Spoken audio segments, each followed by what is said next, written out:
Here we go. So you guys are, we did 8-4 actually, right? FOIL method, first out of the last. I told you like on the test or mid-chapter assessment, you're gonna have to be able to multiply binomials together, but you don't necessarily need to show or write FOIL or anything like that.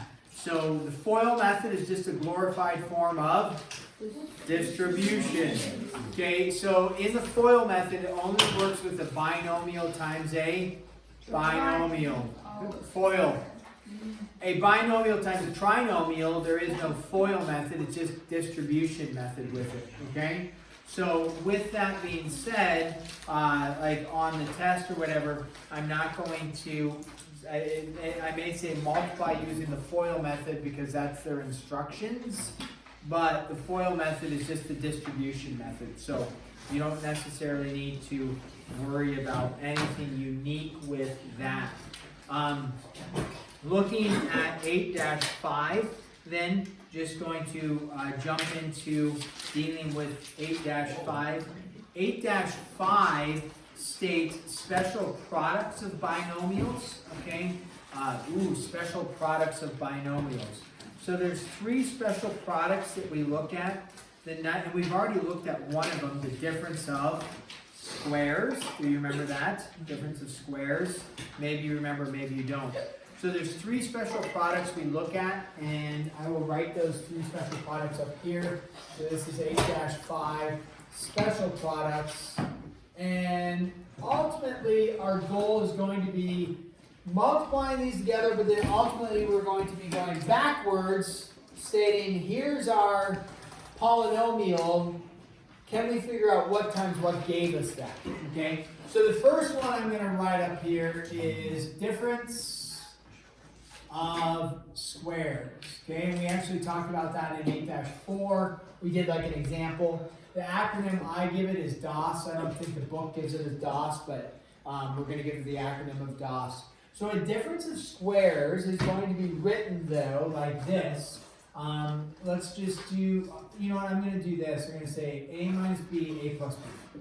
So we'll do it with pure variable values, so no numerical values in this except the coefficients of 1. The book is going to call this a product of conjugates, okay? That's also a phrase that you should know. Conjugates, a phrase you should know.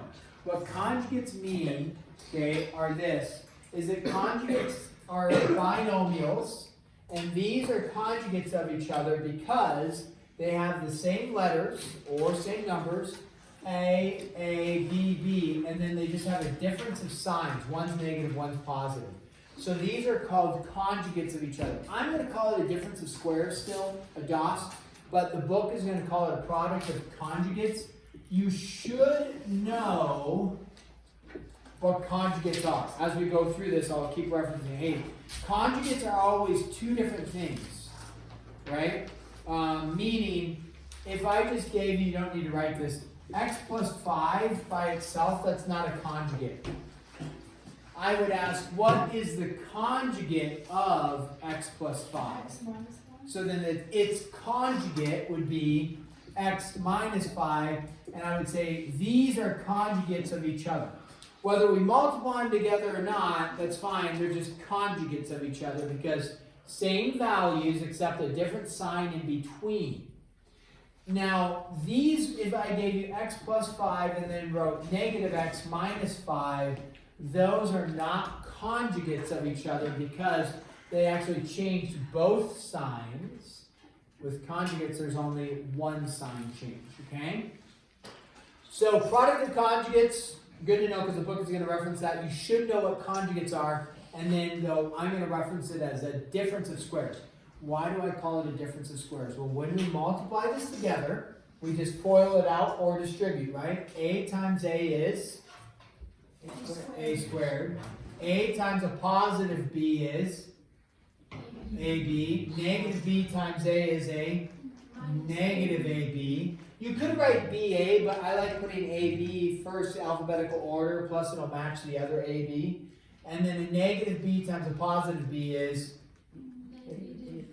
negative B squared, right? So then what I end up with is A squared minus B squared, what happens to your innards and your outers in the FOIL method?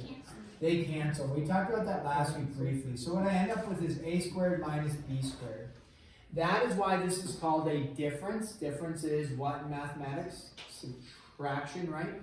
Difference of squares, A squared, B squared, and they're being subtracted. So in a difference of squares, or a product of conjugates, your outers and innards will cancel. They'll cancel every time. So if I gave us an example like this, and I said, okay, let's do x minus 7 times, what would its conjugate be? X minus 7? X plus 7. X plus 7. You know, in the distribution process in the FOIL method, your outers plus your innards gone, right? 7x minus 7x. They'll be gone. So the only thing you're really looking at is your first and your last. The first is going to be what? X squared. The last is going to be negative 49, like that. Okay? So, difference of squares, product of conjugates, really nice for that. Okay, the second, there's two other ones, and these I usually call perfect square trinomials. The book for the BJU says square of a difference, square of a sum, which is fine. I call these perfect square trinomials, PSTs. I'll explain it.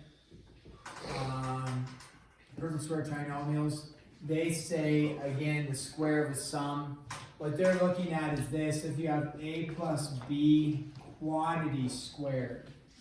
I call this a perfect square because when I talk about perfect squares, have you ever heard that phrase, perfect squares? So like, what's 1 squared equal to? 1. What's 2 squared equal to? 4. What's 3 squared? 9. And then what comes? Oh, that's a bad 9. 1, 4, 9, 16, 25, 36, 49. Come on, guys, you got it. 64, 81, 100, 121, 144, 169. What's 14 times 14? 193. Okay? 14 times 14, Oh, guys. 197. No. Pro tip, what's 4 times 4? 16. So therefore it ends in a 6. 15 times 15 is going to end in a 5. What is it? 225. 16 times 16 is going to end in a 6. You may not know what it is, but you know it ends in a 6. 256. 17 times 17 is going to end in a 9, because 7 and 7 is 49. So 289. 18 times 18 ends in a 4. 324. 19 times 19 ends in a 1. 361. And then 20 squared is 400. After that, I usually don't memorize them. I think the next one is 21 times 21 is 441. And then I think it's 484. And then it's 529 maybe, but that's okay. These are perfect squares because it's something being squared, right? 5 squared is 25. So that's why I call this a perfect square, because it's A plus B times A plus B. Why did I say trinomial? Well, what happens when you multiply this together? This is really stating, right? This is really stating A plus B times A plus B. And when I go to FOIL this together and multiply together, what's A times A? A squared. What's A times B? AB. So I'm just taking this and distributing it in. We've been doing that a lot lately. And then I take B times A. Do I want to write it as BA or AB? AB. AB. And then B times B is B squared. Let's check it. Do our innards, our outwards and our innards, do those match up? AB and AB, they don't disappear because they're not opposite signs. What do they turn into? AB squared. A squared plus what? AB squared. Oh, 2AB. Oh, 2AB. 2AB. Ooh, journey. So now you can't combine any of those. So I end up with, how many terms are in this one? 3. So they call that a what? Binomial. Trinomial. So it's a perfect square because it's something being squared and it turns into a what? Trinomial. So that's why I call it a perfect square trinomial. The other product then, the special product is a minus b squared. So go ahead, you find out what a minus b squared is. Do it, check with your cheat mate. Let's go. Just like I did with a plus b, except now it's a minus b. Go. Go. Work. Good. Wow, nice. New year, new you. Okay, very good. Do it with the a minus b. Same concept, different signage, because you got the a minus b. Oh. Oh. What? Ew. What? No way. Oh, unbelievable. You're not quitting.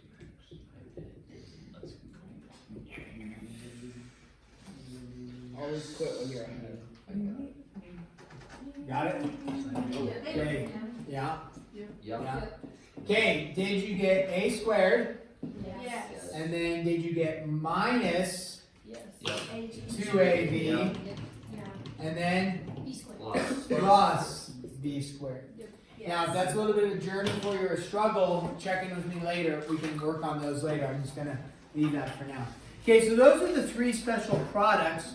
You'll notice, you'll notice. Let's do some more examples but with some numerical values. What's wrong with you? There, here. What? That was 3. 1, 2, and 3. Yeah. The sum, the difference, yeah, they consider that 3 different ones. Okay, so you're going to have this. It's going to say find each square. Here's a classic error. Number 1. You're going to have x plus 5 squared. The error is, what do people do with the exponent? They distribute it in. So the error, don't write this, is x squared plus, or you can, error. Right there. They write x squared plus 25 and they call it quits. You cannot distribute into a binomial. You have to take your binomial and then FOIL it out. So you can't say x plus 5 and distribute the exponent in. You have to say x plus 5 times x plus 5.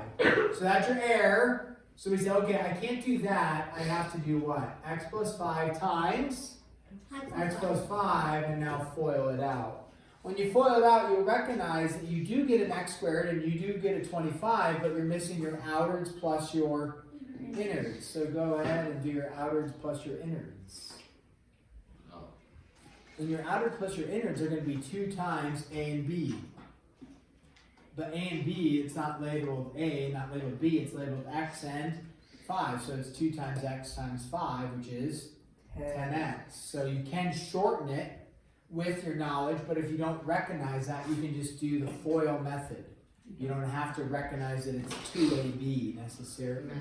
You can just go whoop, whoop, whoop, whoop. You can just distribute. Okay?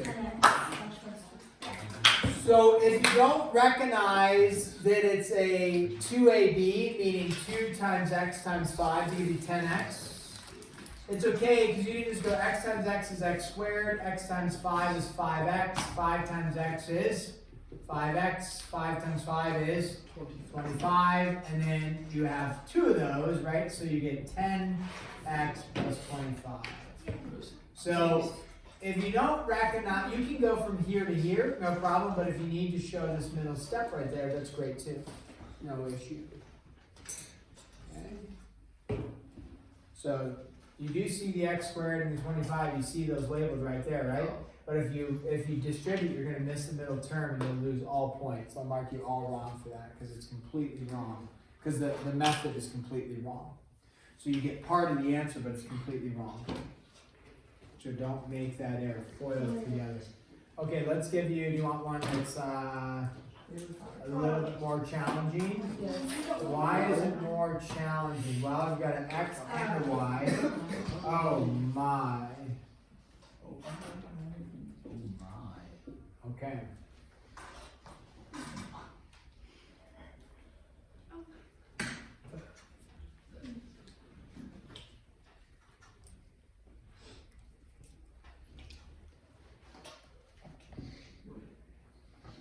Oh my. It's gonna be a hard one.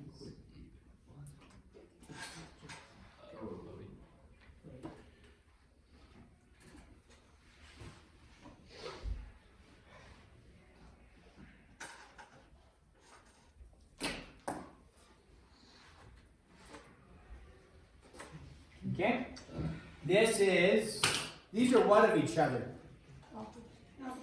Not opposites. Squares. Conjugates. Conjugates of each other. Therefore, it falls into the difference of squares.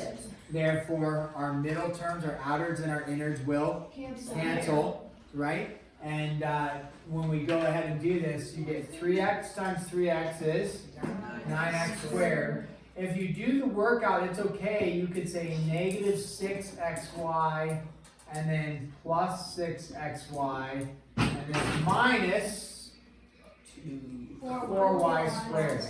What should happen to your outwards and your innards? They cancel. They cancel, and so you're left with 9x squared minus 4y squared. Okay? You do have a few problems here. I'm gonna have you actually skip 17, 19, and 21. So make a note of that on your homework. Right now, I think I have you doing those on 8-5, 17 and 19 and 21. It's not, it's okay, we can skip it, all right? And so I'm not gonna go over it for that. So are you tracking? Skip that? Okay. Now they do have on here like a problem like this, 0.8x minus 11y squared, like that. Okay. What they're looking for there is the multiplication of the difference, the whatever right here, the perfect square. With the decimal, sometimes people like panic. If you end up using a calculator for some of these, that's fine. It's not wrong to do that. In this case, though, we do the math the exact same, just because there's a decimal, it doesn't matter. Like this, okay? So what we do is, we probably don't need a calculator though. I think we could do it sans calculator, which means without. So what's 0.8 times 0.8? 0.64, so you get 0.64x squared. What's 0.8 times 11? Or you can think of it, what's 8 times 11? 8.8, right? 8 times 11 is 88, and then if it's 0.8, it's going to be move the decimal place 1, so you would get minus, right? 8.8. Don't forget x, don't forget y. Right? So I took that, I distributed in, then I take the negative 11 and I distribute it in. Don't forget to distribute the negative. So negative 11 times negative 0.8 is going to be a negative 8.8. You got the x and you got the y. And then a negative 11 times a negative 11 will be a positive 121 y squared. Then we combine those. Probably good to put 0.64. Sometimes I forget to put the 0.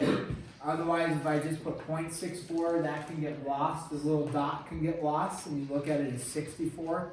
But we would never write 0.64.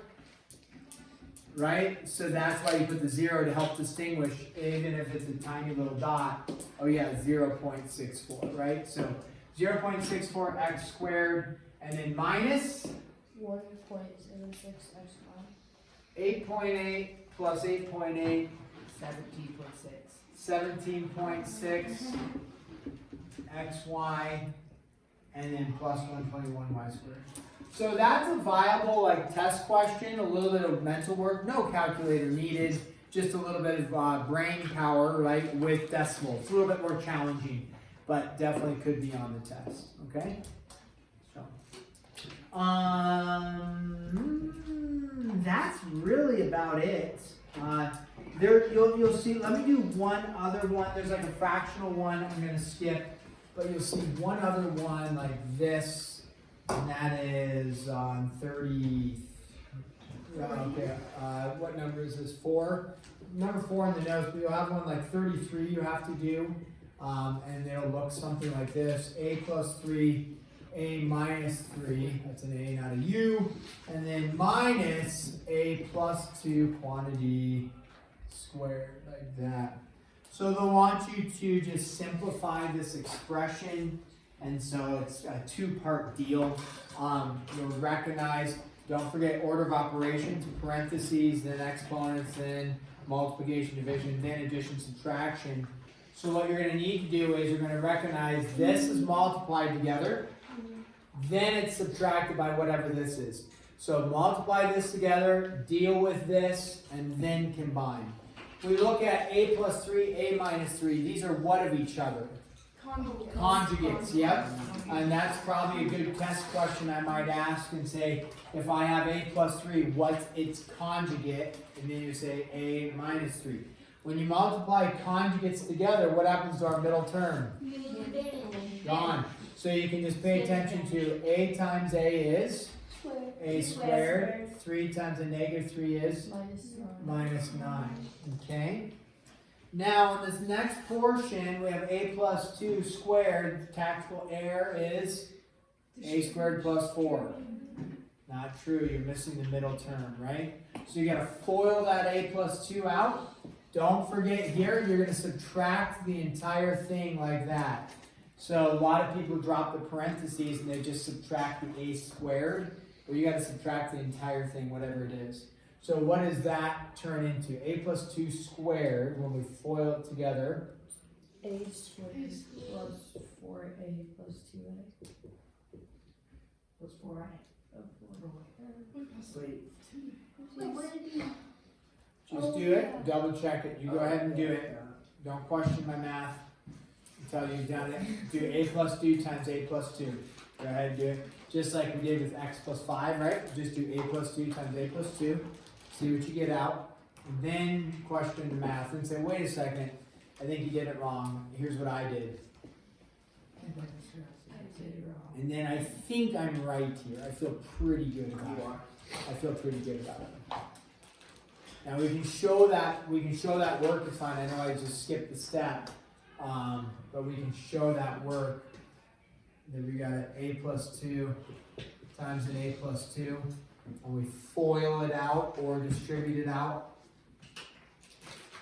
A and 2, so you get a squared plus 2a, 2a there, and then 2 times 2 is 4. What's 2a plus 2a?